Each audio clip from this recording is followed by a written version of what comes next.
Hey guys, welcome back to my channel. My name is Emily, and if you are new here, then welcome to my corner of the YouTube universe, and if you are old here, then hey guys, welcome back. Don't forget to subscribe down below and thumbs up if you find the video helpful, and let's jump into it.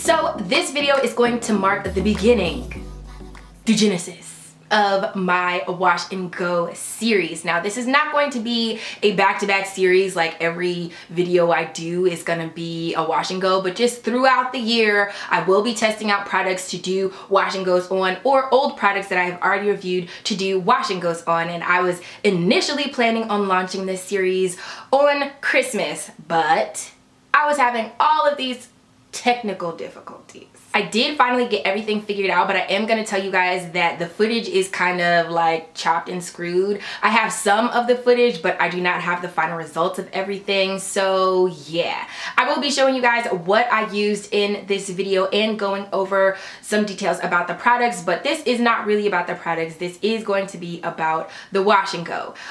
But before I get started, I just wanted to list off a few reasons why I actually hate wash and goes. 1, it requires a ton of product. The products I am using today are the Design Essentials Almond and Avocado Leave-In Conditioner and their Honey Curl Forming Custard.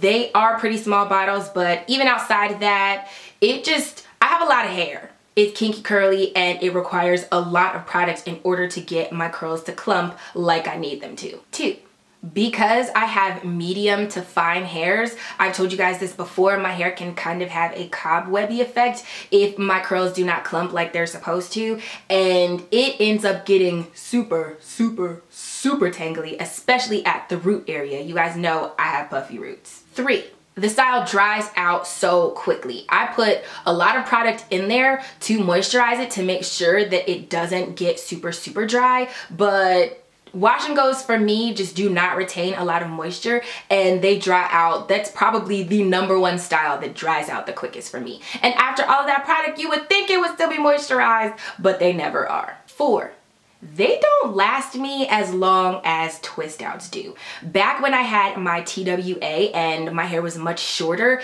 it did last longer, but now that my hair has some more hang time to it, girl, they just don't last. And after the product and everything, you would think that I could get the style to last past like 4 days, but it usually doesn't because of the dryness and the tangles. 5, because I do twist outs most of the time on my channel, y'all know I have that down to a T. So it actually takes me longer to do a wash and go than it does to do a twist out. And again, it's because I'm trying to get my curls to clump so that I can have some longevity to the style, because after all of that work, you don't want to see it go down the drain, but inevitably it always does anyway. 6, I am multi-textured. So you guys know I have coily, kinky, and curly sections of my hair. Me and my hair type, it is kind of all over the place, but the coily sections are in the back, the kinky sections are on the side, and the curly sections are at the top and the crown area. So for me, whenever I apply products to different textures of my hair,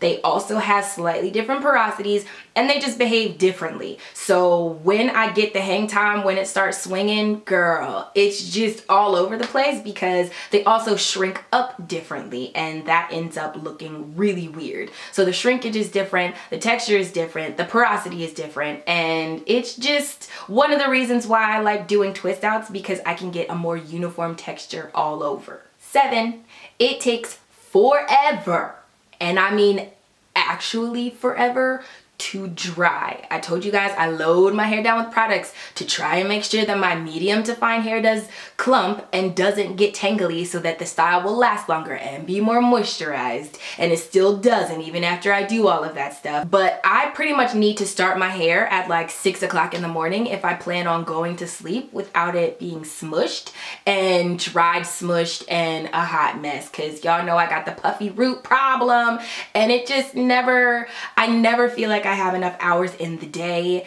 And before I was living in Pennsylvania, it is cold most of the year there. You have all of your seasons, but typically spring and fall are pretty cold.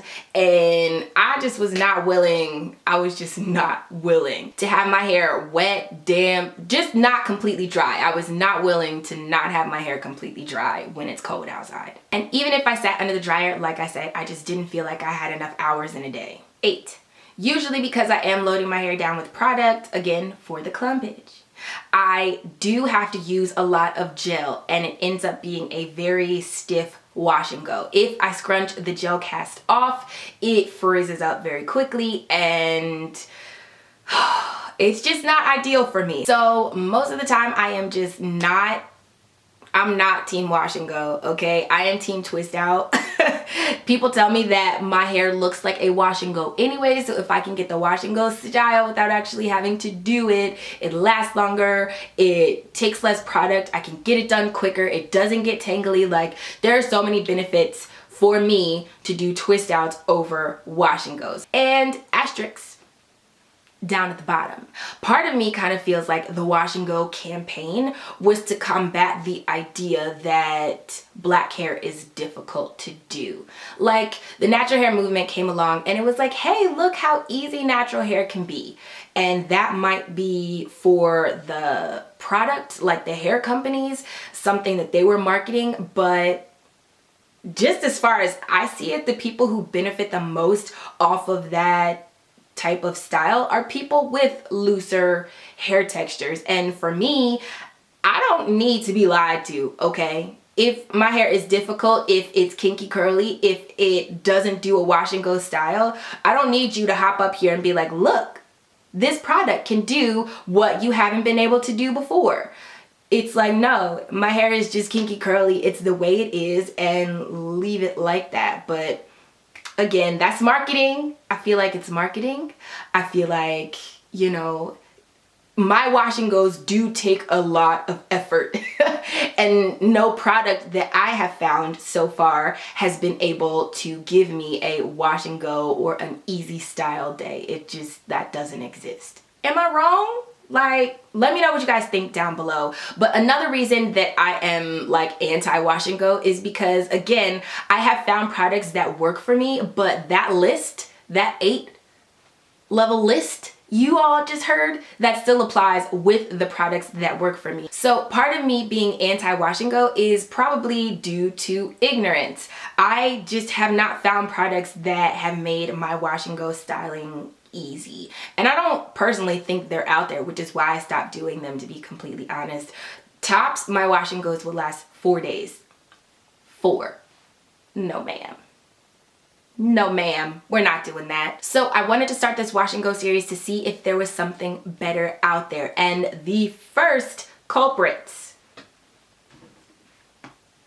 were these. So let's just jump into the demo portion. I am going to be giving you details about some of the products and how it reacts with my hair. Again, I do not have all of the footage because of my technical difficulties at the end of last year, but I will come back and let you guys know how everything went. Hey guys, so this is what my hair is looking like on the one half already. As you can see, lots of definition on the ends and not so much at the roots, but it's looking decent.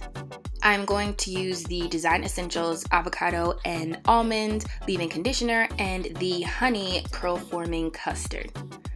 So this video isn't really going to be about the products. I will list a few details about them, but mostly about how my hair responds and the method I'm using to apply them for this wash and go. So the second ingredient in the leave-in conditioner is glycerin. You guys know I have a glycerin sensitivity. Why I decided to use this product anyway is because I think that products from the same line probably work better together. So I wanted to give this a go. You get 8 ounces for $12.99. I got mine from Target. It has a lot of good oils in it and also keratin. So here I'm showing you guys how my hair is clumping, and I'm also applying the gel. That retails for $14.99, and I got mine from Sally's if you wanted to check it out. And here I am just starting to shingle. At the root area, you can tell that my hair does not come apart very easily. And I do think both of the products went on relatively smoothly. And I'm surprised about the leave-in conditioner too, because again, I usually expect my hair to puff out a lot with glycerin. And I do think it did that at the root area, maybe not so much towards the ends. So you can kind of see that cobwebby effect that I was telling you guys about earlier in the video. But it is giving my hair some definition. So this is what everything is looking like. It's a pretty soft hold. And just so you guys know, all of the ingredients will be down below in the description box like always. So I'm just going to continue to apply the leave-in conditioner first and then the gel and smoothing that through with the praying hands method. I feel like I had to smooth through a lot in order to get the product to penetrate, at least for the leave-in conditioner. And I did coat my scalp with coconut oil, even though I did not coat the shaft of my hair with coconut oil. I am working on freshly washed, damp hair. So I am just continuing to shingle and trying to find my curls, but I slowed the footage down here so you guys could see that cobwebby thing that I was talking about that happens quite often throughout all of my roots. And it sucks a lot, which is one of the reasons I don't like wash and goes. But this is the definition at the ends, and I think, you know, this gel overall was a softer hold for my hair. It smells really, really good. If you guys have ever smelled Pink Chiffon by Bath & Body Works, the smell or the fragrance has been discontinued now, but that's what this gel smells like. And I've gotten so many compliments. People literally have stopped me and been like, what is in your hair? So it smells really, really good. I do like the gel a lot. I'm not the biggest fan of the leave-in conditioner, but again, I'm just going through section by section and making sure that I am getting as much clumpage as I possibly can from root tip, even though I don't think that is very possible for me. Not that I've found so far, which is why I am doing this series. So yeah, just continuing to shingle. In the back was my coily sections. In the very back nape area, that's pretty loose for me. But my kinky sections are coming up right after this, and then the footage cuts off.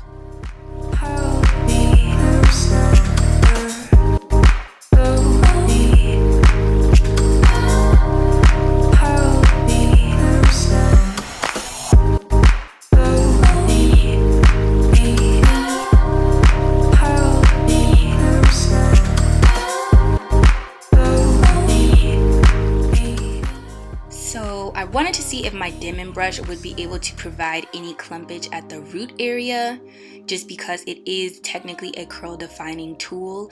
So I wanted to see if it would help, but unfortunately it did not. I think it actually made it a little bit worse at the root area. It gave me more of a cobwebby effect and it ended up not working out. So I am just continuing to shingle, but you guys can see here that the definition is mostly on my ends and not at the roots. I was very heavy-handed with the product in this video, but for the record, I did not get any flaking, and my hair did shrink up a significant amount, again, because I don't think the gel had a very strong hold. I would probably say this has a level 5 hold.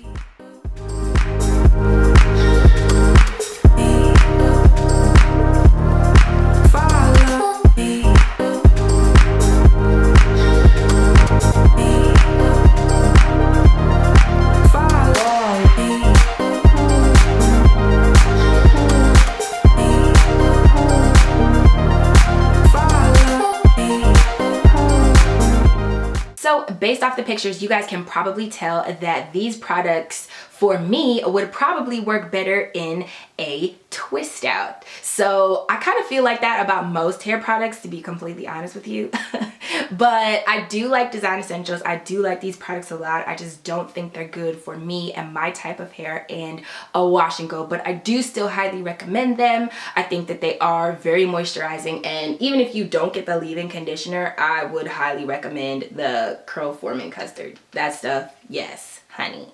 Yes. But as you saw, I had the puffy roots and the very defined ends, and it dried up that way, and it just was not cute. And after my hair had dried and I had went to sleep with it and woke up the next day, it was just a shrunken, hot, tangly mess. So I ended up having to wash it out and start over again, and I did a twist out over the holidays. So this was a fail for me. Again, I do still really like the products. I do still recommend them. I just don't think that the style was the best fit for my hair and these products together. I don't think they matched up really well. So this was a fail. I will be trying more products out soon for a wash and go. But again, this series will not be back to back because I don't know how many failed wash days I could do in a row. Girl, I just don't know. I just don't know. But hopefully you guys found this video helpful. If you did, don't forget to give it a thumbs up and subscribe down below so you don't miss any more videos from my corner of the YouTube universe to yours. And if you do, then I will see you in the next one. Bye guys!